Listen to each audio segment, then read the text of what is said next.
दोस्तों, अपनी लाइफ को अच्छे से जीने के लिए कुछ ज़्यादा चीज़ों की ज़रूरत नहीं पड़ती। सिर्फ़ साँसें, 2 पल की रोटी, कुछ अपने और खुद के साथ खुद का रिश्ता। बस यही है ज़िंदगी का सफ़र। Hello my beautiful people, welcome back to the channel. मैं हूँ आपकी दोस्त दीपिका और आज फिर आई हूँ कुछ विचारों के साथ जो हमारी लाइफ को बेहतर बनाने के लिए बहुत ही ज़रूरी हैं। तो चलिए बात करते हैं कुछ इन्हीं बातों के बारे में जिनसे हमारी लाइफ बन जाएगी सुकून भरी और चैन से भरी। तो सबसे पहले दोस्तों, हमारी ज़िंदगी में हम अपनी खुशियों के लिए दूसरों पर डिपेंड करते हैं, लेकिन ऐसा कभी नहीं होना चाहिए। सबसे पहले खुद के साथ खुद का रिश्ता निभाइए, क्योंकि जो हैप्पीनेस हम खुद को दे सकते हैं, वो शायद हमें कोई भी नहीं दे सकता।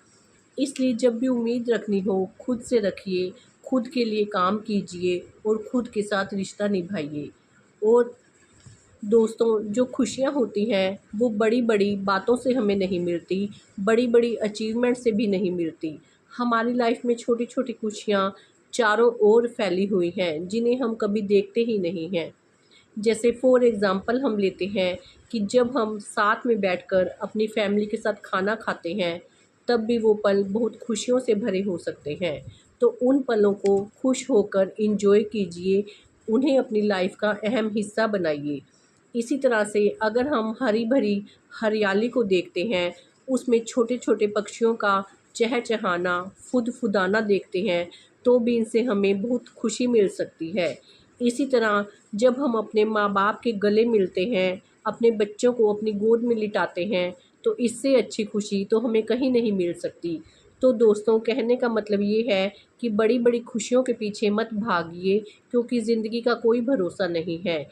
जो छोटी खुशियाँ हमें आज मिलती हैं, आज के पलों में मिलती हैं, उन्हें समेट लीजिए। तो चलिए बात करते हैं नेक्स्ट पॉइंट की कि रिलेशनशिप। जी हाँ दोस्तों, रिलेशनशिप हमारे खुद के साथ खुद का होता है और कुछ लोग हमारी लाइफ में होते हैं जिनसे हमारा रिश्ता होता है। लेकिन रिश्ते तभी अच्छे से निभ पाते हैं यदि उनमें एक बैलेंस रखा जाए। जी हाँ, कुछ रिश्ते ऐसे होते हैं जो हमारे लिए बहुत कुछ करते हैं, हमारे सुख दुख में हमारा साथ देते हैं, लेकिन शायद बदले में हम उन्हें कुछ भी नहीं देते, हम उन्हें टेकन फॉर ग्रांटेड लेते हैं। तो हमें अपनी सोच को बदलना होगा और जो रिश्ते हमारा सच में साथ देते हैं, हमें भी उन रिश्तों का साथ देना होगा। और वहीं कुछ रिश्ते ऐसे भी होते हैं जिनके लिए हम सब कुछ करते हैं, अपनी भावनाओं का फुल इन्वेस्टमेंट उनके ऊपर करते हैं, उनकी केयर करते हैं, उनकी परवाह करते हैं, लेकिन बदले में वो हमें देते क्या हैं? सिर्फ़ शून्य। वो हमारे किसी भी बात की, किसी भी भावनाओं की कदर नहीं करते, लेकिन फिर भी हम उनके पीछे-पीछे दौड़ते रहते हैं।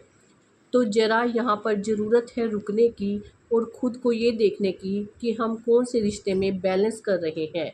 ना तो ज़्यादा किसी के पीछे-पीछे भागिए और ना ही दूसरों को टेकन फॉर ग्रांटेड लीजिए। किसी ऐसे रिश्ते में जहाँ आप बिल्कुल अपना 100% दे रहे हैं, वहाँ अगर आप अपना थोड़ा-सा देना बंद कर देंगे, तो वो रिश्ता एकदम से टूट जाएगा, क्योंकि उस रिश्ते की बागडोर को आपने ही सँभाला हुआ है, दूसरी तरफ से किसी ने भी उस रिश्ते को होल्ड नहीं किया हुआ। इसलिए जहाँ आपने वहाँ पर अपनी भावनाओं को इन्वेस्ट करना बंद किया, तो वो रिश्ता पल में टूट जाएगा। इसलिए रिश्तों में बैलेंस करना सीखिए, ना दूसरों से ज़्यादा उम्मीद रखिए, ना दूसरों के प्रति ज़्यादा कुछ कीजिए। जो जितना आपके प्रति देता है भावनाओं के रूप में, उतना ही बस उसके साथ रिश्ता रखिए, फिर देखना आप अपनी लाइफ में हमेशा खुश रहेंगे। और जो आपके साथ रिश्ते में हैं, उनको भी आपके साथ अच्छा लगेगा और वो भी आपके साथ खुश रहेंगे। तो दोस्तों, अगला आता है कि अपने गोल्स पर हमेशा ध्यान दीजिए। जी हाँ, अपनी लाइफ में एक गोल तय कीजिए कि हमें लाइफ में कुछ ना कुछ पाना है और इसके लिए काम करना है। जब हम अपने गोल्स के लिए निरंतर थोड़ा-थोड़ा काम करते रहते हैं, तो एक ना एक दिन हमें अपना गोल ज़रूर मिलता है। ठीक है, पैसा सब कुछ नहीं होता, लेकिन दोस्तों ये भी सच्चाई है कि पैसे के बिना हम अपनी लाइफ में शायद खाना भी नहीं खा सकते। इसलिए पैसे के पीछे इतना मत भागिए कि हम पागल हो जाएँ, उसके पीछे स्ट्रेस लें। लेकिन हाँ, पैसे को अपनी ज़रूरत के रूप में अपने पास हमेशा रखिए कि आपको दूसरों के आगे हाथ ना फैलाना पड़े, क्योंकि जहाँ तक पैसों की बात होती है, पैसों से ही रिश्ते बनते हैं और पैसों से ही बिगड़ते हैं। अगर आप बार बार किसी के लिए मदद के लिए हाथ फैलाएंगे तो आप एक दिन बुरे बन जाएंगे, फिर आपसे कोई भी रिश्ता रखना नहीं चाहेगा। इसलिए अपनी गांठ हमेशा पक्की रखिए और अगर किसी अपने को ज़रूरत पड़े तो आप उसकी भी हेल्प करने के लिए समर्थ रहिए। तो अगला पॉइंट आता है दोस्तों कि अपने रिश्तों को समझिए। जी हाँ दोस्तों, कुछ रिश्ते ऐसे होते हैं जिनके साथ हम अभी कमिट नहीं हुए होते, हमें उनके साथ रिश्ता बनाना होता है। तो हर इंसान की अपनी अपनी खासियत होती है, किसी में गुस्सा ज़्यादा होता है, किसी में प्यार ज़्यादा होता है, किसी में शक करने की भावना होती है, तो कोई बात बात पर उत्तेजित हो जाता है। तो हमें लोगों की इस गुस्से की आदत को पहचानना है। अगर हम जिनके साथ रिश्ते में नहीं हैं तो हमें खुद डिसाइड करना है कि क्या हम इसकी इस आदत के साथ अपना जीवन व्यतीत कर पाएंगे। अगर हाँ, तो उसके साथ आगे रिश्ता रखिए। अगर आप उसको सहन नहीं कर पा रहे तो साफ शब्दों में रिश्ते को मना करके आगे निकल जाइए। और जिनके साथ आप रिश्तों में हैं उनकी कुछ आदतों को स्वीकार करके हम उन रिश्तों को सहजता से निभा सकते हैं, क्योंकि साथियों, एक परफेक्ट इंसान कोई भी नहीं है। चाहे आप या हम कमी सब में हैं, सभी एक दूसरे के साथ किसी न किसी हद तक एडजस्ट कर रहे हैं और इसी एडजस्टमेंट का नाम ही ज़िंदगी है। बस अपने माइंड में आप क्लियर रहिए कि आपको किससे रिश्ता रखना है और किससे नहीं। बस उन्हीं के साथ उसी तरह से रिश्ता निभाते रहिए, फिर देखना आपकी ज़िंदगी में कोई भी परेशानी नहीं आएगी। अगला आता है कि अपनी लाइफ में वर्क को और अपनी लाइफ को बैलेंस करके चलिए। जी हाँ दोस्तों, अक्सर हम लोग ऐसा करते हैं कि ऑफ़िस के काम को घर लाते हैं और घर की परेशानियों को ऑफ़िस में लेकर जाते हैं, जिससे हमारा माइंड स्ट्रेसफुल हो जाता है। तो दोस्तों, ऐसा मत कीजिए। अपने परिवार में एक बॉन्डिंग बनाइए ताकि आपके परिवार को इस बात की समझ हो कि इस टाइम आपके प्रोफेशनल में आपके काम की ज़्यादा ज़रूरत है। अगर आप उस टाइम 80% अपना काम में दें और 20% घर में दें तो घर वालों को कोई परेशानी ना हो, क्योंकि उन्हें पता है कि बाकी रूटीन के दिनों में आप उनके साथ भी टाइम स्पेंड करते हैं। और ऐसी ही बॉन्डिंग हो कि कभी आपको परिवार में 80% देना पड़े और आपका काम भी साथ साथ चलता रहे। बस अपनी प्रोफेशनल लाइफ और फैमिली लाइफ के बीच में एक बैलेंस सा बना कर रखिए, फिर देखना कि आपका काम भी सही से चलता रहेगा और घर के लोग भी आपके समय को पाने के लिए आपके पीछे पीछे नहीं दौड़ेंगे, क्योंकि उन्हें आपका समय आसानी से मिल जाएगा। दोस्तों, नेक्स्ट पॉइंट आता है कि कई बार हमारी लाइफ में हमेशा एक खालीपन सा रहता है।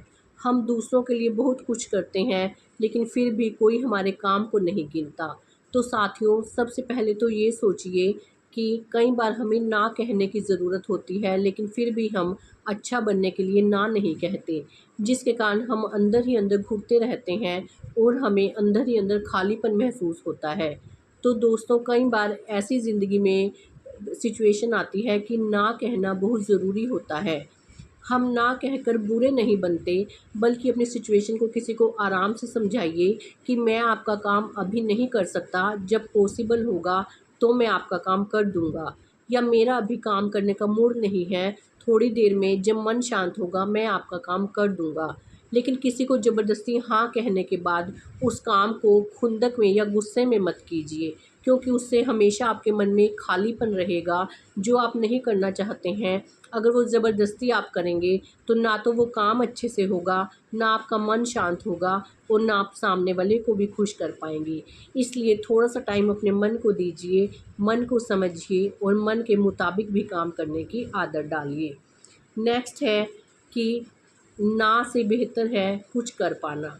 जी हाँ दोस्तों, कई बार हम अपनी लाइफ में कुछ नहीं करते और फिर हम सबके सामने फेलियर होने का दावा करते हैं, लेकिन ऐसा कहना गलत होता है, क्योंकि ना से बेटर होता है कि कुछ करना। जब हम अपनी लाइफ में कुछ पाने के लिए कुछ करते हैं लेकिन बार बार फेल होते जाते हैं तो उन फेलियर से भी हमें कुछ ना कुछ सबक तो ज़रूर मिलता है, जो एक ना एक दिन हमें सफल होने में हमारी हेल्प करता है। इसलिए कभी भी लाइफ में ऐसी कोशिश मत कीजिए कि नकारा होकर बैठ जाएं और कुछ काम ना करें। हाँ, कुछ कुछ करते रहिए तो एक दिन वो छोटे छोटे स्टेप्स भी आपको सफलता की ओर ज़रूर लेकर जाएंगे। इसलिए ना कहने से अच्छा है कि अपने कामों के प्रति थोड़ी थोड़ी निरंतरता डेली बनाए रखें, ताकि आपका काम आसानी से हो सके और आपको तनाव भी ना हो। अगला पॉइंट आता है दोस्तों कि अपने अंदर के मन को शांत करें। जी हाँ, जो हमारी लाइफ होती है वो हमारी सोच की ही उपज होती है। अगर हम अपने माइंड में, अपने मन में हमेशा नेगेटिव थिंकिंग रखेंगे तो शायद हमारा डेली रूटीन भी नेगेटिविटी से भर जाएगा। हमारे चारों ओर के लोग जैसे होंगे, हमारी लाइफ भी उसी तरह की होगी। इसलिए हमेशा मन में एक पॉजिटिविटी रखिए, अपने आप को वैल्यू दीजिए, अपने रिश्तों को वैल्यू दीजिए और ये सोचिए कि ये दुनिया बहुत सुंदर है। उस परमात्मा का शुक्राना कीजिए। जब मन में सकारात्मकता आएगी तो आपकी लाइफ में धीरे धीरे चेंज होने लगेगा। अपने साथ ऐसे लोगों को रखिए जो आपको हौसला देते हैं, आपको डीमोटिवेट नहीं करते, बल्कि आपको आगे बढ़ने के लिए निरंतर आपकी राह बताते जाते हैं। तो धीरे धीरे आपकी लाइफ में बहुत ज़्यादा चेंज होगा। इसलिए सबसे पहले अपने मन को चेंज कीजिए, उसमें अच्छे विचार लाइए, फिर देखना आपकी लाइफ कितनी सहज होगी, कितनी सुकून से भरी होगी। नेक्स्ट पॉइंट आता है दोस्तों, हमारा सबसे बड़ा दुश्मन और सबसे बड़ा दोस्त है फ़ोन। जी हाँ दोस्तों, आज की लाइफ में फ़ोन शायद हमारी लाइफ का हिस्सा बन गया है और हम इससे बहुत सी ज़रूरी बातें भी सीखते हैं, बहुत सी नई नई बातें हमें सीखने को मिलती हैं, जिसके कारण फ़ोन शायद एक वरदान भी बना हुआ है। लेकिन इसे अभिशाप मत बनने दीजिए। ऐसा ना हो कि घर आकर हम हर टाइम फ़ोन पे लगे रहें, हमारे बच्चे हमारे पीछे पीछे घूमते रहें, लेकिन हम उनकी परवाह ना करें, उन्हें 2 मिनट ना दें और अपने फ़ोन में ही गुम से रहें। इसी तरह हमारे फैमिली मेम्बर ये देखें कि कब हम उनके साथ बैठेंगे।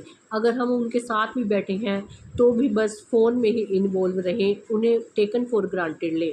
तो दोस्तों, फ़ोन ज़रूरी है, लेकिन फ़ोन को एक लिमिट में यूज़ करें।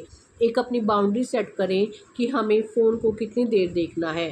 फ़ोन को अपनी लाइफ का एक ज़रूरी हिस्सा मत बनाइए, अपनी फैमिली के एक मेंबर से रिप्लेस मत कीजिए, क्योंकि फ़ोन नॉन लिविंग है और नॉन लिविंग ही रहेगा। इसके कारण अपनी लाइफ के लिविंग मेंबर्स की उपेक्षा मत कीजिए।